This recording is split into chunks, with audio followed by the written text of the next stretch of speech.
Retour au ponton de la marina de Lanzarote, où Karl Chipotel achève d'embarquer son avitaillement. Il a décidé aussi de goûter les spécialités locales, visiblement. Oui, les bananes canariennes sont paraît-il, bonnes. Sans doute pas aussi bonnes que les nôtres, quand même. Mais à défaut d'avoir de la banane guadeloupéenne, je me suis retourné vers la banane canarienne, on verra bien.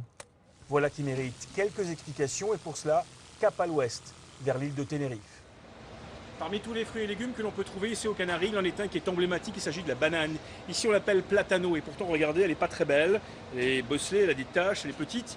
Et pourtant c'est un véritable best-seller. 375 000 tonnes ont été commercialisées l'an passé uniquement à destination du marché espagnol, à comparer aux 270 000 tonnes réalisées par les producteurs entiers et qui eux peinent à s'imposer sur le marché français. Alors quel est le secret de cette petite banane? C'est ce que je propose de découvrir tout de suite. Nous sommes à la Finca La Biscagne. Ce domaine, situé au cœur de la vallée de Guera, au nord-ouest de l'île de Tenerife, occupe 5 hectares. Il s'agit pourtant de l'une des plus grosses plantations de l'archipel. Aux Canaries, 80% de la production est en effet réalisée sur des parcelles qui font moins d'1 hectare. Autre particularité, ici on ne cultive que de la Platano de Canarias, une variété naine de la Cavendish plantée aux Antilles. Ici, il ne fait pas très chaud. Les températures sont douces toute l'année et le régime peut donc rester sur pied entre 6 et 9 mois. Cette maturation plus lente fait que le processus ici est différent. La banane va se développer différemment, elle est plus sucrée. Mais le fruit devient aussi plus sensible au contact et ça fait qu'on voit des petits points noirs très caractéristiques que les consommateurs reconnaissent et demandent. Les 8300 producteurs des Canaries ont choisi de faire de ce défaut apparent un atout marketing.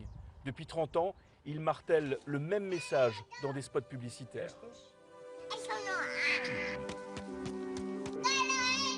Los que saben lo que quieren. Ah, de Canarias.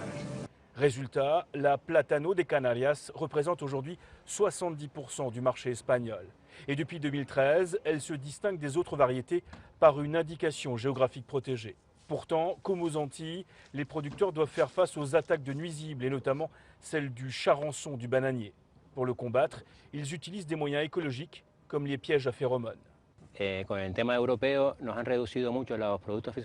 La réglementation européenne a réduit considérablement le nombre de produits phytosanitaires qu'on peut utiliser.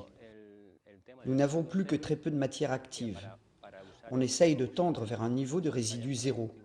On utilise donc des solutions alternatives, comme le lavage, des produits écologiques, du savon préparé, pour lutter contre ce type de nuisibles.